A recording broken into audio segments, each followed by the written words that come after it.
Hello and welcome back to another episode of 1000 Gurus with me, your host, J.R. Yona Cruz. Today's guest is Eric Y. Chen.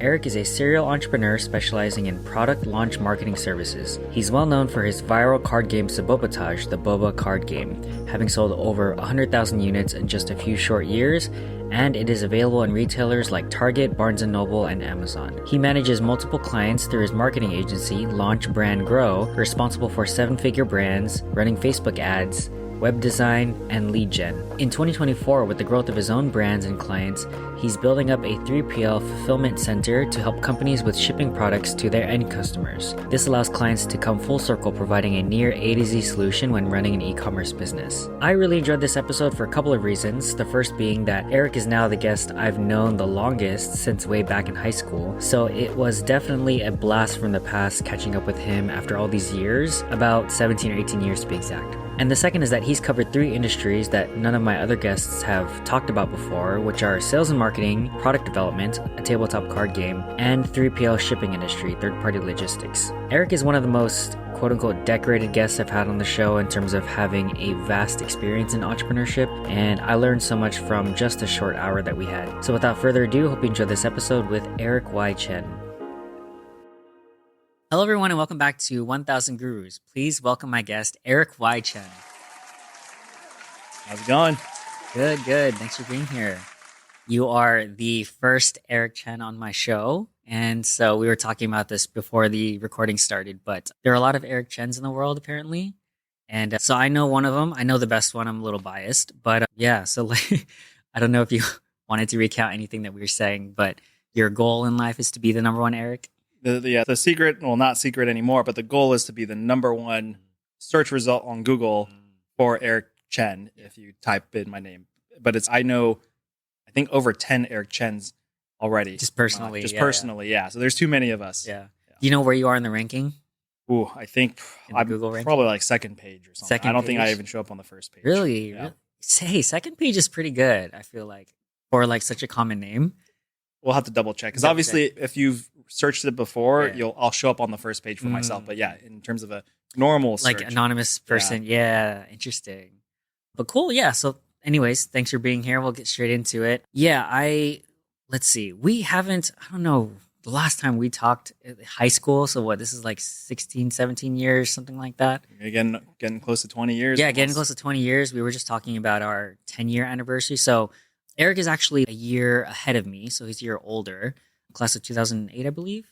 Yeah. So we have a lot of mutuals, and we've definitely seen each other in high school, but not like necessarily the same circles.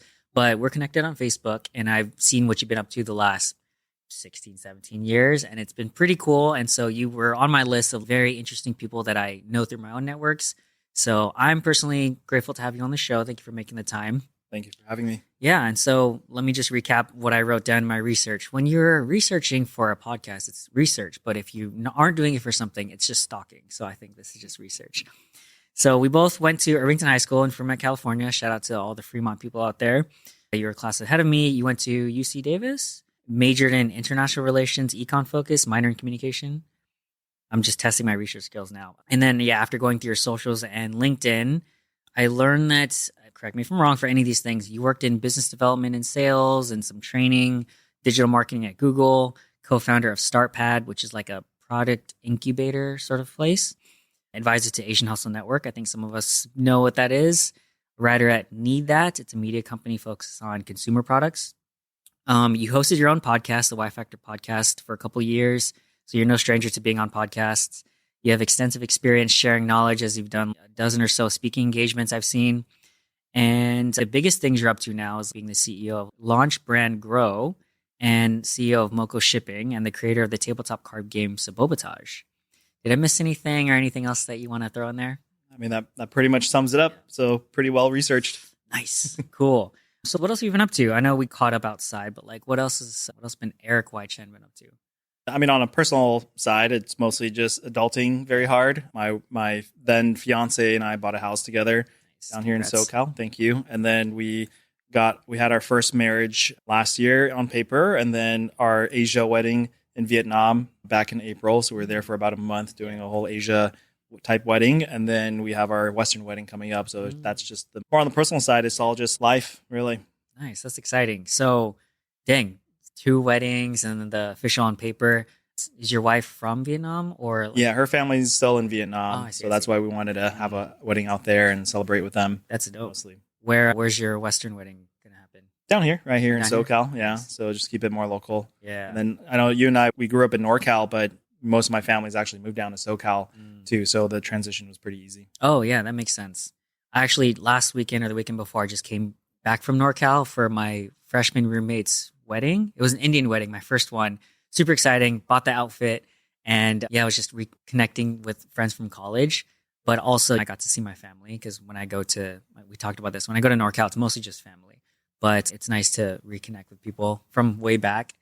I don't know if you had this experience. We talked about our 10-year reunion, but did anyone comment on how you've either changed or are the same from high school? Not so much. I think like you were saying earlier when we were catching up, is everyone kind of just seems the same, right? And even to now, I still feel like a kid. We're just now experiencing bodily pains, knee pain, I have gout, right? So it's like, I still watch anime. Like I still like trying to play video games if I have free time. Compared to our parents when they were raising us, they didn't have that luxury, right? So you still feel like a kid, but you're just now a number in your age. Just older, but still, yeah. I feel that. Like the mindset, I'm the same person. You obviously have more experience and you have more responsibilities. But yeah, I feel like I could be the same person as I was in high school because I'm doing a lot of the same stuff. Exactly. That's pretty dope. Okay, if nothing else, maybe we can start off with our first topic. As usual, origin story, biggest influences, life trajectories. We already know where you grew up. Questions are, where did you grow up and what were the main influences that inform who you are today? Yeah, I think the brief origin story was mostly just being raised in NorCal. My dad was working in the semiconductor industry. And so just growing up, I always watched him talk about business, but I didn't really know what business meant. So when we would tag along to like business trips or go to Asia and tag along, what I thought was business was just like having dinner with other businessmen in suits and then shake hands and laugh. And then that's it. Right. And so I was like, oh, I want to be a businessman when I grow up. And then that was it. So once you go to college, you're like, so what do you want to do? I was like, oh, I want to run business. But my idea of business is totally different than what business actually is. And so once I graduated at university, the whole idea was, oh, what can you actually do in business besides sales? So that's actually how I got into sales, because I'm not studying anything with any high vocation where it's, oh yeah, I'm studying to be an engineer or a doctor. It's just very broad degree, right? So what better than to just go into sales? So that's how I got started in my career path. Okay. So in high school, I don't know if were you thinking about just business when you're going to university? Yeah, I think it was just like business since like I was 5 years old. That's the only exposure I had. Yeah, it's not like my parents encouraged me to be a doctor or anything. Yeah, I think my mom actually wanted me to be like a flight attendant. Okay. If she was like, oh, if you can't be a pilot, then at least be a flight attendant. Because I think back in our parents' age, they really glorified pilots, flight attendants. So they was like, oh, it's so cool. You get to travel and stuff. But obviously I was like, I don't want to be a flight attendant. So business was the next thing. I see. What about sales and business do you think draws you to it based on maybe your characteristics, personality, or things like that? I think, you and I went to the same high school, so you probably remember me being pretty social, and I was like captain of the track team and stuff. So it was like partially, leadership and taking initiative. So I think a lot of that background still flows through with me as I grew up, and then just putting that into effect. But once you're in sales, you'll fast or soon realize that business is not necessarily whether you talk a lot or talk well. It's about listening and just asking the right questions in order to close business and stuff. So that was a big turning point when I did jump into my sales career. It's like, no, you shouldn't be talking that much. You should just be asking the right questions in order to have the prospect or the person that you're trying to win over talk more than you. I like that. Because sometimes the conception of a salesperson is that talk person where they're just talk a lot. Yeah. They're just constantly talking. Or a good talker, and that's it, right? Exactly. But you're saying listening is just as, if not more important, because you get to, from what I've read in sales books, you get to identify what the person actually wants and meet where it makes sense for both of you. And that ability is more valuable than just the ability to talk out your ass, right? Exactly. So then you graduated with international relations and communications. So how did you go into sales at that point? I know based on your career resume, it seems like you were along that path for a long time. How did you jump into sales at that point? Yeah. Jumping into a sales career was actually pretty difficult. I couldn't really land a job after college. I think it took me maybe 4 or 5 months to land a job. And then it wasn't even a job, it was an internship. But luckily, the company I worked for was ADP, not the security company, but the payroll company. It's always confused. But the payroll company actually has one of the top sales training programs in the nation. And so what happens is if you go and work at ADP, a lot of other companies will start recruiting you or reaching out to you to join their sales team because they didn't want to pay for training, but you already gone through ADP's training. But yeah, me going through the internship, I think it was like a 6-week internship. I ended up being, I wasn't like top intern, but they had a competition for all the interns across the entire nation. And I won the challenge of like how many like leads you can get in a couple hours or on that one day. Wow. So it's like a full nationwide, like every intern is competing and I won. Dang. And so at least that helped solidify a job. And so, yeah, they offered me a job. I think they offered it to me before my 6 weeks was up because I performed well enough. And then they're like, cool, you can. Well, winning is, I'm sure it's well enough. Exactly. Yeah. Crazy. So then I started the career as an associate salesperson. And then when you talk about that type of sales role, we're talking about knocking on doors. We're going to small businesses and just hoping to convert someone to switch payroll, or if they don't have a system, then trying to get them on payroll. And then my role specifically, luckily enough, I was actually more partnered with accounting firms and CPA firms. So a lot of the door knocking was with accounting firms and then building relationships with them and then build it on referrals. So I did a partial knock on doors for random businesses if it was within my territory, but majority of it was nurturing relationships with accountants and CPAs. And so that's really where I was able to continue building my sales skills while relationship building too. And that's where a lot of my sales background really stems from. I see. So one question I have is, how do you win a competition like that? What do you think are the skills or strategies or mindsets or resources that allow you to be that good at something like sales? I mean, if the goal was to set as many appointments as possible, right? So we're trying to do a lead gen competition. And I think, especially if people are starting off in sales, and this applies to your life in general, just like everything is some sort of interaction with sales, but most people will get caught up with the first no. And you just got to figure out how to overcome certain objections as to why they're even saying no. So if you even frame the question correctly and not really give the person a chance to say no, then you have a better opportunity to do it, right? When we were doing that competition, it was more about setting an appointment, not any hard sell to the prospect, right? So it was just more of trying to convince them that, hey, they think they're about to get caught up on a long conversation. And so they're not going to feel like they have time because you just called them out of the blue. And so as long as you even overcome that with them and acknowledge it, that was like, hey, I don't want to take up too much of your time. I was calling to reach out to see what you're using for payroll and if we can just set up like a quick 15-minute or 10-minute conversation to see how it can help you save money. I was just talking to, this could be a white lie. I mean, it's certain tactics later down the road. It's like, oh yeah, I was just talking to your neighbor. And so you have to use that carefully, but that's better for in person if you did talk to the neighbor. But yeah, your neighbor's going to sit down and talk with me next week. So I'll be back next week. And they're like, oh, okay, if you're going to be here next week, then it makes sense for you to just swing by, right? But when you're on the phone and you're setting these appointments, it's like, oh yeah, I don't want to take up too much of your time. It's going to be really quick just to see if we save money. If maybe you can save money within 5-10 minutes, let's just set up a time. Like, how does Tuesday, Thursday next week? I'm not asking, are you interested in taking a call? It's just, hey, how does Tuesday, Thursday next week sound? And they're like, oh, my options are only Tuesday, Thursdays. Not a no. It's just Tuesday, Thursdays, right? I was like, Thursday? Cool. How about 1 or 2 p.m.? 1 o'clock? Cool. All right. We'll give you a call back at 1 p.m. Boom. That was an appointment. And then keep going.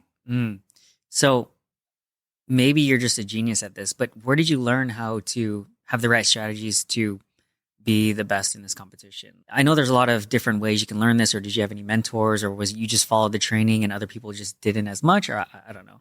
I think you just got to realize you can't really follow a script too much. right? So, and that's the thing. People will just read through the script and they're not really thinking. And so even though they equipped us with a script, you got to realize what that person is saying, because once they derail from the yes or no, because those scripts will tell you if they said yes, then schedule this. If they said no, then try to object. But if the person responds with something they don't know how to respond with, then that person freezes up. It's like, okay, thank you, bye. And that's it, right? And so you just have to really spend the time to understand what you're actually talking about with the other person and just listen, right? Those are just things that I learned from the other salespeople on the team too, because I did get some mentorship, or they assign you a mentor too. And so those are just things that I pick up along the way. Just don't focus on the script only. I see. So it's just people relying on this decision tree, but you were able to see broader and be more flexible and adaptable for those things that go off script. And you feel like that kind of gave you an advantage. Exactly. Yeah, I'm training my sales team too, and they're still, and it could take a while, but I think that's where I identified myself as, I think I understand sales a little bit more than other people, because some people, they could be stuck on a script level for 6 months. Like, I'm still training my sales team for the shipping company, and one of them is still on, he has a script. He's memorized it, and I can tell he's trying to break out of it when there's certain questions, but you can tell he's only memorized the answers.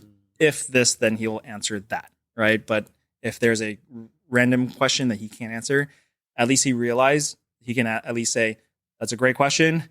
I'll defer that to Eric to answer that later on if I'm not on the call with him or something. Right. So at least he's able to defer versus freeze up and say, oh, I don't know. Sorry. Okay. Bye. Right.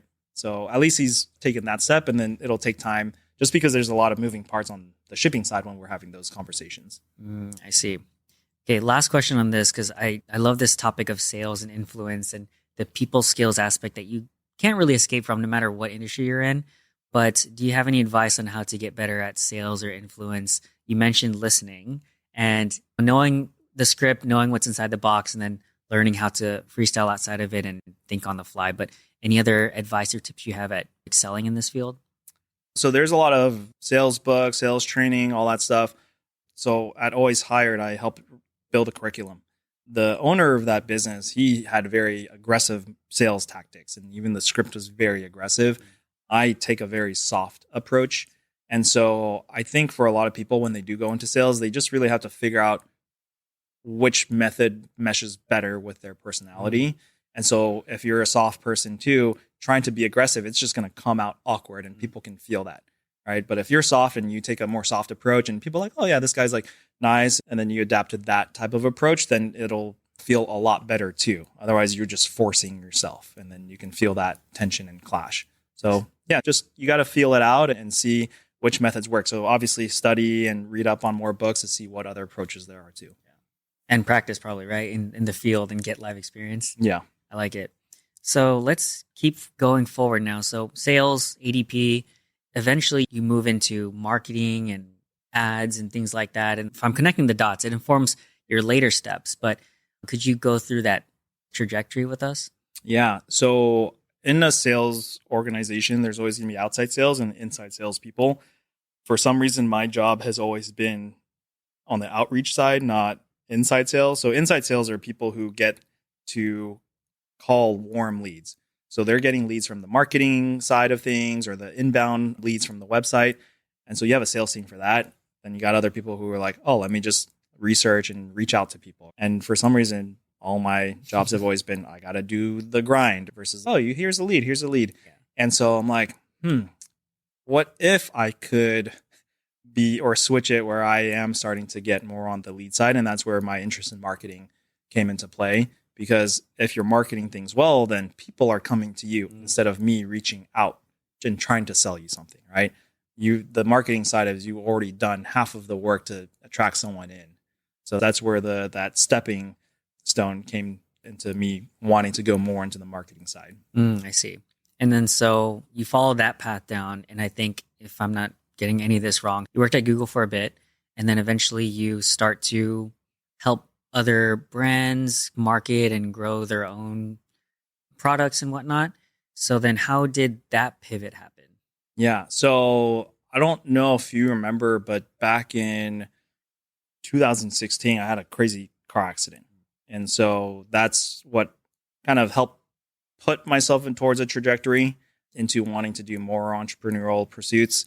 That car accident, like I was asleep as a passenger, we crashed into a tree, and then my intestines were ruptured. Damn. So all I did was like just wake up one morning and already went through surgery, just like tubes out my mouth and stuff. And it was like a very long recovery process. And so I had like more internal bleeding complications. So that second phase of recovery, that's really where I had time to think about what I wanted to do.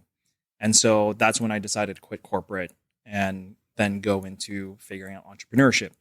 When I did that, most of what it was at the time was like how to sell on Amazon, how to do FBA, if people are familiar with that, fulfillment by Amazon, work from the beach, work remote, live this cool laptop lifestyle, or laptop warrior as they call it. And so around my mid-20s, I was like, oh, cool, I want to do that. And then I did go down that path for a couple of months.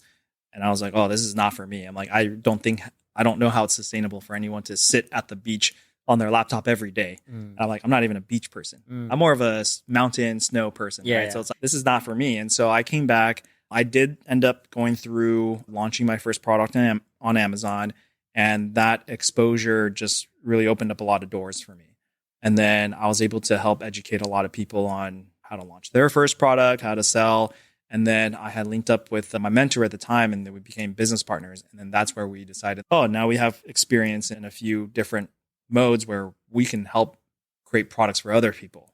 Like we had factory connections. We had the know-how to launch products. We had the facility to ship stuff out for people. So that's how that whole part got started, with the product incubation and product launching and all of that. Interesting. So it was doing the thing yourself, and you're like, hey, now that I've done it and I've carved the path, I can help others do the same thing with their businesses. So I guess at that point, what was the product, the first thing that you built? Don't mind sharing. Yeah, I don't mind sharing, because I think I still have one box of the original samples that I have. Yeah. Because in the FBA game, it's not about like you just trying to create a product. It's just like you do reverse research and see what sells, and then you go try to just source that and sell it on Amazon yourself too. I sourced paper targets. So like the paper that you'll bring to the shooting range, and you shoot up those papers. Oh, I see. Yeah. So there's something called fluorescent splatter kind of thing. So it's just like very bright paper with a silhouette of your target. And then when you shoot the target, then you can see your shots a little bit more visibly. That was like a hoax, because it was just like bright paper is on the backside of that black silhouette. So I saw on the marketplace that it was mostly yellow, and then someone had a green one. But I'm like, oh, no one had an orange one. And I'm like, yeah, orange coincides with the hunting and all that stuff. So I sourced like very neon orange ones. And then that was my very first product. It sold okay until that batch that I had ordered, I guess like the ink was flaking at the top. And so when people got their product, they're like, oh, the ink's flaked off, so this is a bad product. And I'm like, you can only tell them so much. Like, hey, man, like you're about to shoot at it and destroy it. So it's what like, does it matter, man? What is a little flaking going to do at the bottom? But I was already pissed at the quality. So I told the factory, I was like, hey, man, like either refund my money or I'm never going to do business with you again. And they're like, nah, we got our money. And I'm like, yeah. So I didn't renew that product. But yeah, I just dropped the price down and sold the rest of it off. I think it was like a $10,000 investment, maybe like 5,000 units at the very beginning. And then that was it. It's just, I didn't make any money.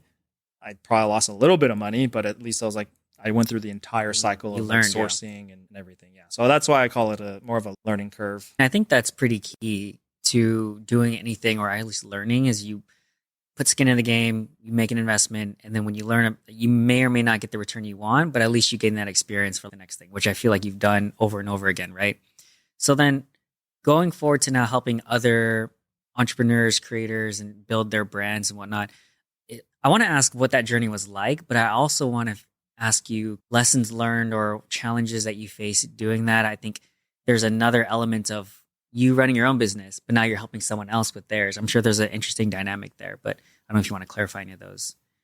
There's one thing I realized over the course of the last couple of years, where as much as I try to help people or consult people, even people pay me money to consult on their projects, I realize time after time, and I always hope that this happens, where it sucks where I will give them the advice, but they can't comprehend the advice. They'll acknowledge it or they'll understand it, but they can't put a weight on it of like how important it is versus the problem at hand that they're trying to achieve or overcome, right? Maybe because it's their first product. So there's just a lot more stressors of, I got to figure out more of the factory. So they're just focused on that. But then when I tell them like, hey, like once you're done with the factory stuff, like these are the next sets of challenges that are going to happen and you got to focus on that. But then when the time comes, they've totally forgot or didn't acknowledge it. And then now they're running into these issues.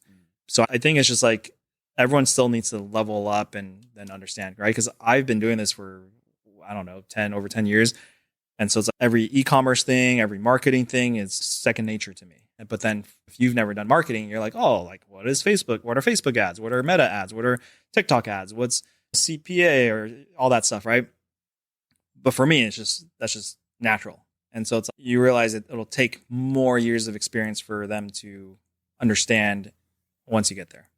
Like, I just helped this other company just launch their product yesterday. And then it's just, I realized every week we had a consulting call. I'm like, these are the things you need to focus on. These are the things you should have on the page. And then come to realize like they just didn't implement any of that stuff. All right. And I'm like, okay, well, they paid for it. They paid you, but they're not listening. Yeah. So I think that's the biggest difference between like what I see as my own challenges or problems and things I want to focus on. Like I can go focus on it because I have my team to help implement these things. And then when it's a client, whether they implement or not, that's where the big discrepancy. Okay.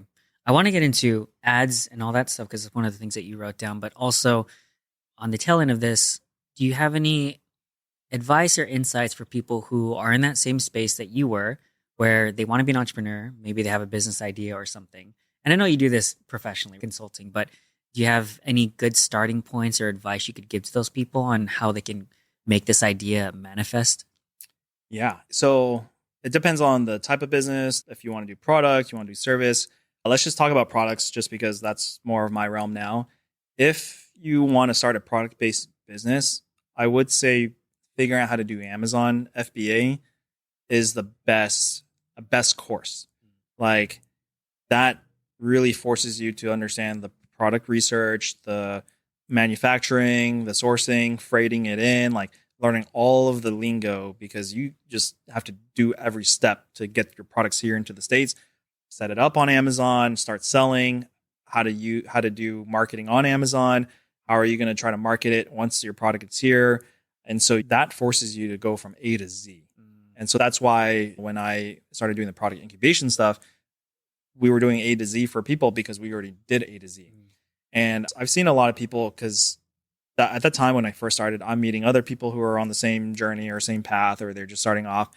A lot of people figure out what they like in the business process, where then they start a business specifically for that. So let's just say you go out and you have to source your product from China. And so this person's, wow, I really love that process. Like reaching out to all these factories and creating your Excel sheet and looking at all the costing and stuff. And so all of a sudden these people are like, I'm just going to now become a sourcing agent, right? I'm going to start sourcing for other people. Like, I don't need to source my own stuff and sell my own stuff. I just create a service-based business and then source it for you, right? The other thing could be like, because we're doing shipping now, but it's, oh yeah, if you need help with shipping, because we have that experience. But I had to learn that because of Amazon FBA. And so I don't want to do the marketing. I don't want to do e-commerce. I don't want to do any of that. I'll just do the shipping side because I discovered I like that. So that's why if people wanted to start entrepreneurship and start in the product base, doing an FBA Amazon product will give you exposure to every step you need. I like that. I think that's really good advice. Okay, so now there's a crossroads. So we can talk about Facebook ads or marketing, or there's also shipping. So you just teased that where you're getting into shipping. Which way do you want to go? Let's talk about marketing first because everything will land at shipping products anyways. Yeah. At the end. Cool. So what do you have to say about Facebook ads and whatnot? I know, like you're saying, it was your way to turn those leads warm, or they come to you, and you have experience doing that now. But I don't know if there are any insights that you want to start with. Yeah. The challenge with like marketing, and let's just talk about Facebook ads. I've been doing it since 2017. And so from then until now, things have changed entirely. And even I think last week, Facebook basically said, hey, we're rolling out a lot of AI functions now. Like it used to already have a little bit of AI, but now they're like, we're rolling out whatever. I'm not really big on AI, but they're saying like, we're using this AI tech to really hone in on running the Facebook ads on the back end. And these are the things that us as marketers don't really know until it rolls out, it starts happening, right? So the thing with marketing is things are always changing and evolving. And that's the tough part because I feel like I'm one of those people who I do see myself being slower to change and being like the grumpy person. It's like, oh, the kids are playing music too loud, right? Or what is this new music and like where hip hop is too crazy, right? What is mumble rap, right? But now I actually can't keep up with TikTok. TikTok to me is very overstimulating because like people's editing skills, they're so crazy. And so I actually don't look at TikTok very often, like barely. And maybe if my wife wants to show me a video or something, but I'm more on Instagram because the edits there are a little bit more like easier to watch. Right. But that's why I'm like, but with marketing, everyone knows everything's on TikTok, right? TikTok's the thing. That's where everyone goes viral. That's where brands need to go. And so that's where we've been struggling the last 3 years because I haven't really adopted TikTok as much. And so that's why in marketing, you just have to continue evolving. And that's the tough part because I can see myself not evolving through this TikTok phase, right? So yeah, it's tough. But at least right now, like when we are servicing clients and stuff, we just tell them like, hey, look, we can service you guys on Facebook ads, Meta ads, Instagram, all that's fine. Like we are still running it, still doing it. And then now we can adapt to whatever the new AI tech that Facebook is doing. But beyond that, I'm like, hey, we can't service you on TikTok, right? It's just, you got to figure it out. But I talk with other marketers and they give me insights on how TikTok is working and stuff. And they basically say, well, TikTok paid still doesn't really work. It's still organic videos that drive most sales. So I'm like, okay, at least there's not really a big need for TikTok paid marketing agencies yet. Yeah. Oh, I see. Yeah, it makes sense because these platforms evolve, the algorithms change, AI gets layered onto that. So it's keeping up with that. It's a challenge in itself. So it makes a lot of sense. I would like to now pivot into Sabobatage. So that's a whole other thing. We can probably go back to shipping as well. But I think from what I've researched, you've sold hundreds of thousands of units, got into big box retail, and I think that's no small feat. And you've done a lot. You built a global team, and now you're into shipping as well. Could you give us an insight on the origin story of that and your journey thus far? Yeah. So we'll start from the product incubation side, right? So even with a product incubator, most of those products were tech products, hardware, consumer electronics. We're talking about, we had a smart lock client, we had a golf tech product. And when I was running those businesses with my partner and our clients, I realized tech products are just such a nightmare because one, it's very hard to produce, very hard to manufacture. Then you have the dealing with customers. And I remember specifically because I was building up the customer support channels and stuff.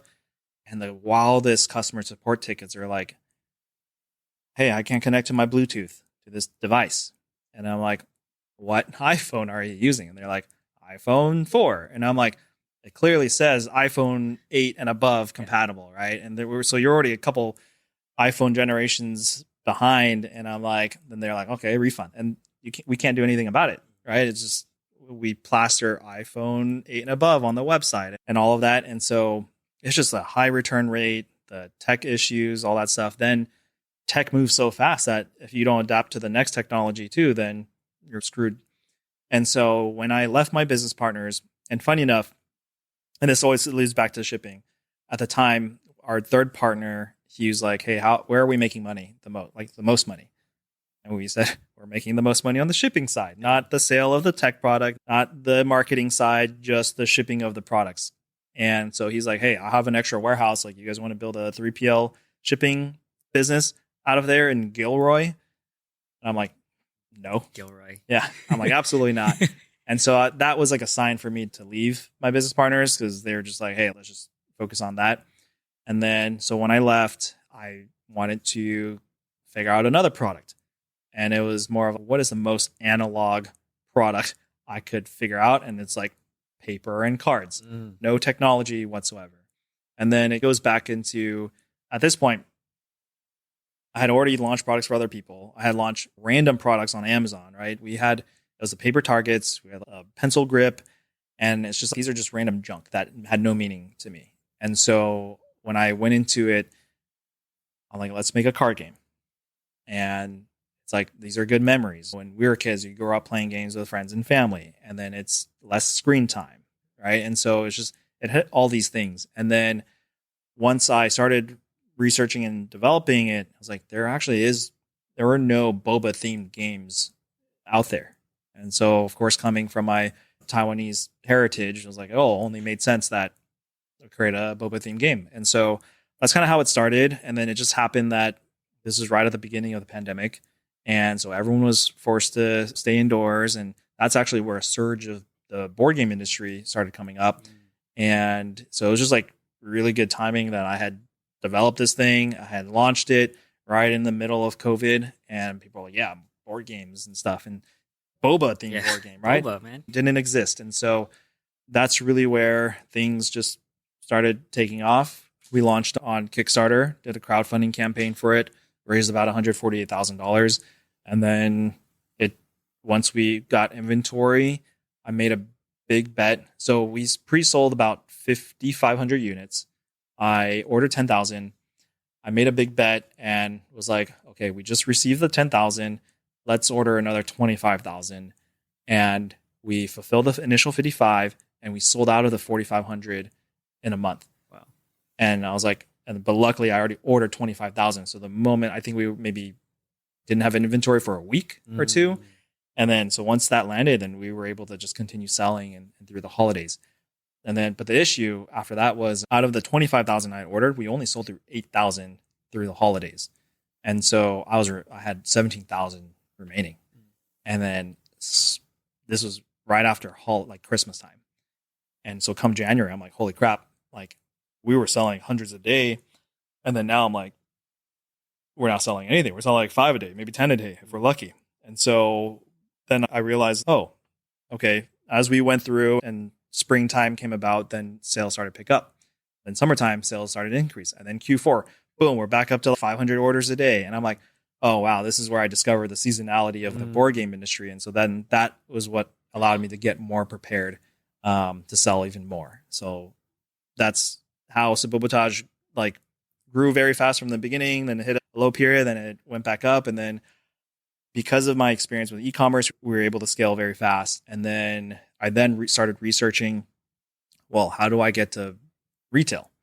And because I had no experience in retail. Like we did a little bit of retail, but that was like my business partner for our other clients when we got their tech products into Home Depot and Lowe's and Best Buy. But I wasn't really a part of that side of the thing. So I had no exposure into big box retail as much. And so this one I had to figure out all on my own. And so I went to this convention that was mainly for board game industry, got referred over to a distributor. Then I had tried talking to other distributors too. And it's just so wild that even these distributors are like, oh, you're just a one game company. We don't even want to bother talking to you kind of thing. Right. But at the time, and this was like them saying, no, don't bother me. And I'm like, oh, okay. Well, I mean, I don't know what to do then, because we sold over 38,000 in 18 months. So who else should I talk to? And they're like, oh, you sold that much in a short amount of time? Okay, we can talk. And I'm like, cool. And so I didn't want to take no for an answer, but it wasn't like me playing hardball, but I was like, okay, okay, I don't know what to do with this 38,000 sales. All the success. If that's not enough, then I don't know what is, right? Yeah. And that's because I also did some research previously, and people, I think on the forum said, oh, retailers will acknowledge you if you at least sold 10,000 a year. So that's why I was like, oh, we did 38,000 in 18 months. That should be something, right? And so that's really how we got the conversation. And then we decide to sign with this distributor, and then they get us into the cycle. But that cycle was like 6 months of conversations back and forth. And then once they finally accept, then they're like, okay, you now have 6 months to make sure you get inventory to us to get into the shelves. So even from the very first conversation, took an entire year. Wow. Right. So if I look at it, that meant when we got into it wasn't until our third year in business then we started rolling out to retail. So it's just, that's why if we're talking about business and people wanting to look and figure out entrepreneurship and business, people quit too early, right? They only do it for 1 year. But then for us, it took 3 years to even start to get into shelves, right? And so, but yeah, that's basically a long journey short of how we grew and got into big box. Getting into big box, how did that change your business or shifted it? Or I'm assuming obviously more sales after that, right? But was it worth it? Maybe that's an easy question. It's actually the opposite. Okay. Yeah, there's a lot of growing pains. Oh, I see. Yeah, so what's cool, and this is more of a oversight. So I'd say it's like both the industry and then I was being overzealous. But basically, because of our potential with retail, I had ordered 50,000 units based on my previous year's forecast. And I said, okay, I think if we get retail, I can order, instead of 25,000 at a time, I can order 50,000 this time.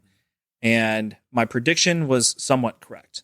We had a conversation with Barnes & Noble. They had already expressed interest and most likely they were going to sign us. But then we had not gotten any indication from Target. But I was like, me being so confident that I was like, I think we'll get Target too. So I told the factory, let's produce 50,000 because I think both companies will order, I think like 18,000 each or something. And then if we need more e-commerce, then we can get more e-commerce later. But what happened was I ordered 50,000. Barnes & Noble took the 18,000 based on their forecast. And then my distributor's like, great, Target wants you. I was like, awesome. We get to sell the inventory. And then my distributor like, well, they want a different version of your game. They want to have a big box version. So that's why if you go to Target, it's a different size than what's sold online. And so they're like, yeah, you basically need to double the size of the game just so it can sit better on the shelves. I see. So when you do go to Target, presentation, because they're like, oh, your tiny game is not going to stand out across every other game that's on the shelves. So that's why when people go buy games at Target and you open the box, and you're like, wow, that's a lot of wasted space. It's partially because of that. Interesting. Yeah. So because of their request, of course, we're not going to say no, but then that meant we ordered another 25,000, right? And so just in a very short period of time, now I'm spending over 100 grand to get more inventory. And so then the cash flow is like even more tied up because of this big opportunity. Then we had to spend more money. And then now it's like we don't get all the money back right away. They pay in increments too. So that's been like the growing pain on our side. So it's great to have, but it's not an instant win. It has its own challenges and setbacks and whatnot. Yeah. And so I think it's a little weird for me to say getting into retail is easy. Now the next challenge is, can you stay? Right? Because a lot of these retailers will keep you for only a cycle or 2 cycles and then you're gone. That's why like you always go and they rotate new things in and out, right? You have to be Exploding Kittens, you have to be Monopoly, you have to be these like long-standing titles, right? Like Secret Hitler, like other games you mentioned you play and stuff, like those games are evergreen. Like they'll always be on the Target shelves and everything else is on rotation. So that's where the hardest challenge comes in. And so we already been cut by Barnes at this point. So it's more of like what they call non-renewal or non-carry forward is the official term at NCF. And so they're like, oh, well, we had a 3-cycle purchase, which is pretty decent. Like sometimes people get cut off after 6 months increments. So we had a year and a half on shelves. So that's our experience there. We're still renewed at Target. We don't have a non-carry forward, knock on wood. But yeah, so we'll see if we are kept in the next cycle of Target. But yeah, that's been the journey. Dang, that's crazy. It's a crazy inside look. You never hear about these stories and how the inner workings are. Okay, so we're shorter on time, but I want to touch on Milko shipping. Everything leads to shipping. Anything you want to throw in for that? I know everything is out linked to this. You said that your business partners, they're making the most on shipping. And so I'm guessing you got back into that. Yeah, so that's where the funny part was like, they said, hey, let's build a 3PL. And I said, no, I didn't leave my corporate job to build a 3PL. And then now everything is coming full circle into me building a 3PL, which stands for third party logistics, right? So it's like you have a product and then you don't want to ship it yourself. You give it to a third party to do the logistics for you, right? So that's where I came in because of Sabobatage. Based on all those numbers that I told you, the 38,000, 50,000, all of that stuff, it's like, So we were shipping that out of my apartment and out of my garage. The remaining 17,000 units I had from that first year of selling, that was just stored in my sister's garage for like over a year. And of course, my sister's like pissed because she's out of a garage. Yeah, she's like, I can't park my car. And now it's just, and I would literally drive down to Irvine, from Culver City down to Irvine every week to go pick up like 1,000 units, then put it in my garage or in my apartment at the time, and then just like ship out all the stuff. And so it got to a point where I was able to move out of the apartment, move into, or lease this townhome. And they had a very weird garage where it's like you could technically fit 3 if they configured it for 3, but they flipped it so you can only drive 1 car, but the backside was 2 car. So you can't like park 3 cars, right? If the opposite. Anyways, yeah. So we had a really big garage for some reason. And I was like, cool, this is perfect. Yeah. I'm going to start shipping stuff out of here. And then it got to a point where we had a client come through and they're like, hey, we want you to do our marketing and our shipping.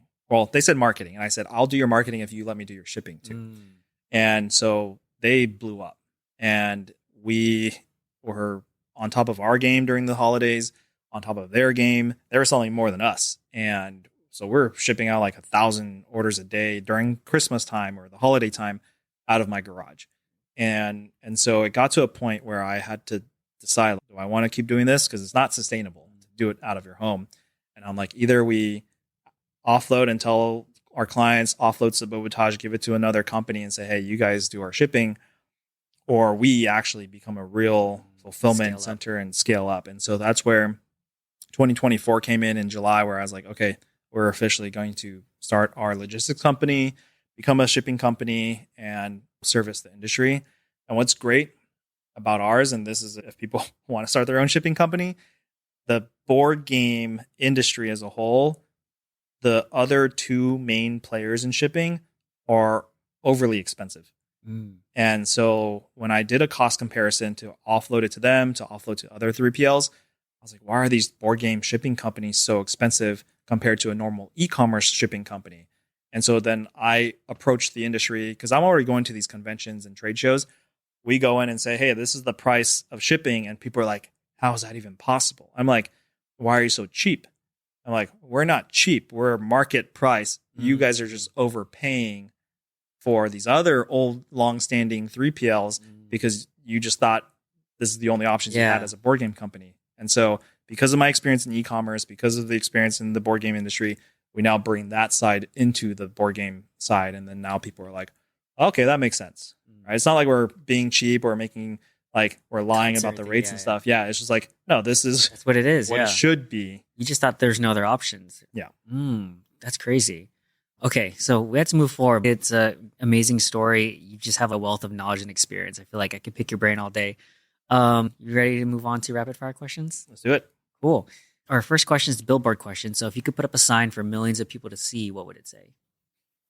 As of right now, it would be for the shipping company as we're growing. So it'd be some witty shipping motto or something. Yeah. I like it. What is one of the hardest challenges you faced and what did you learn from it? Hardest challenge I faced. I think it would just be, honestly, like right now. I know we were talking about it earlier before the podcast too, where we're experiencing stolen containers and clients not paying us. And so we've, especially now being married too, like I have to consult my wife on all these things, right? Because the finances affect her too. Right.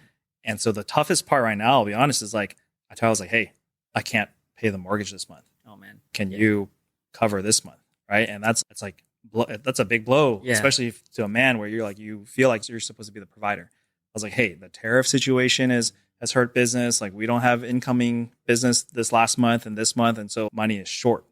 And that's been like the toughest, I think, especially because there's so many more factors that come into play now. Self-inflicted wounds. So do you have a story about something that's gone wrong in your life and you can't blame anyone because you did it to yourself? You can also pass any of these. It's fine. But these are great questions. Self-inflicted. I think this, especially because this is very recent pains, is like the client's not paying us. I think this is like the biggest lesson where like, and you know me, right? I've always been very positive, very social, very outgoing. Even a lot of people, I don't charge money for my consult. I actually only just started doing paid consulting. So I think I should just start doing it just because. But before I was just like, I'm happy to give advice, hop on calls and all that. And so like when I started doing these shipping services, I'm like, yeah, I'll help you out. There's some friends or neighbors in the warehouses where I'm just like, hey, I'll give you guys labels, just pay me because I'm getting discounted rates. I'm getting way better rates than what you're going to get online. And so I was like, you can use my labels. And then all of a sudden they're not paying me. And it's not like I'm making a profit off of it either. So I'm literally losing money. Yeah. And so that was like, and I'm like, it's not like I gave a contract or anything. It was literally just a handshake deal. So for me to help you out. And it was just me being so generous or nice at that point where then I screwed myself over. Right. And there's no one to blame but myself to let it happen. Yeah. I see. Okay. Maybe this is the same vein, but if you could redo one thing, what would you do differently? Not like in a regret sense, but okay, maybe if I restarted at this point. And then the second part to that is if you could give your younger self advice, what would it be? Good questions. Let me touch on the issue. So in order to fix the whole money problem, we just became very strict with everyone needs a contract. And funny enough, like I was actually very hesitant about giving a very strict contract. Where it's if you hit 3 penalties on this contract and you were late to pay, now we're charging like, I don't know, 28, 30% in interest per week. Because there should be no reason that they are late to payment, right? If you're late, then you're already a bad client and we should fire you anyways, and right? 3 times, right? Exactly. So it's like the second one is like just a nominal fee and stuff. So that's why I'm like, let's start putting these parameters. But I was afraid to even do that because I felt that it was like too mean. And that was like against my nature. And so I had to overcome that and be like, oh, this is good. And then we had no pushback. People were like, signed, there you go. No questions asked. And I'm like, okay, now it's easier, right? And now we feel like we're safer. And now this protects like my team, payroll, and all that stuff. Yeah. What was the second? Advice to your younger self at any age.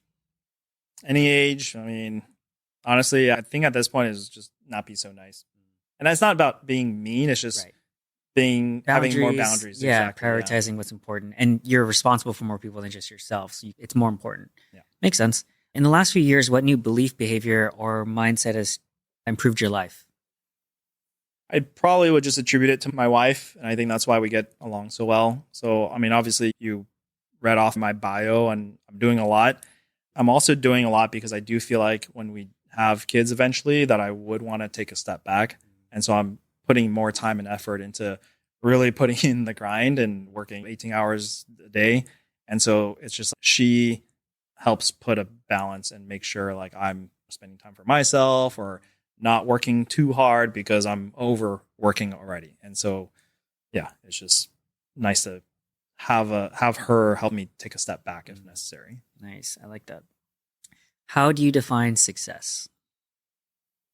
Ooh, that's a good question. Because a lot of people would see, oh, I got into Target. That's success. I'm like, but it's not successful based on the story I told earlier, right? Context. And I would say, I think successes just comes in little snapshots and that people should just celebrate those successes and wins when they come. Because I don't think there's a really long-term definition of success. Like I've never quantified it to be like, oh, I want to have $5 million sitting in the bank or something, right? And be a millionaire. It's more, well, I hope if I did have $5 million, I'm just reinvesting that into something else to grow it, right? I think success at a certain point for me, if I was to just define it, it's just as long as you have peace in your life, like that's health and peace, right? And a community, that's all you could really ask for. To me, it's not, money and riches. It's great to have that in order to live a certain lifestyle that you want.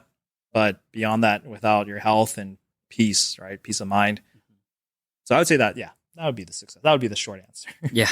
This is like a 2-part question again. If you knew you couldn't fail, what would you be doing now or trying? And the second part of that is if you knew you would absolutely fail regardless, what would you do anyway? If I couldn't fail, then I'd probably just like gamble or play the stock market or put into crypto or something. Yeah, I lost a lot on crypto, so I just stopped crypto. Yeah, so that's why I was like, if I didn't fail, then yeah. Wish that panned out. Yep. If I did fail, but I would still do it, I would probably be doing what I'm doing today. And because to me, not getting paid by clients, incurring those debts, things getting stolen, to me, those are all like failures. But I think it just comes down to what do you do after, right? Are you getting back up? Are you trying to figure things out? Me not able to pay the mortgage this month is okay. Well, what am I doing next to really not get back to that either? Right. So with all the failures, it's just, I think it just comes down to how do you get back up? Yeah. What is something that you've been pondering deeply or often, or what is your favorite hot take?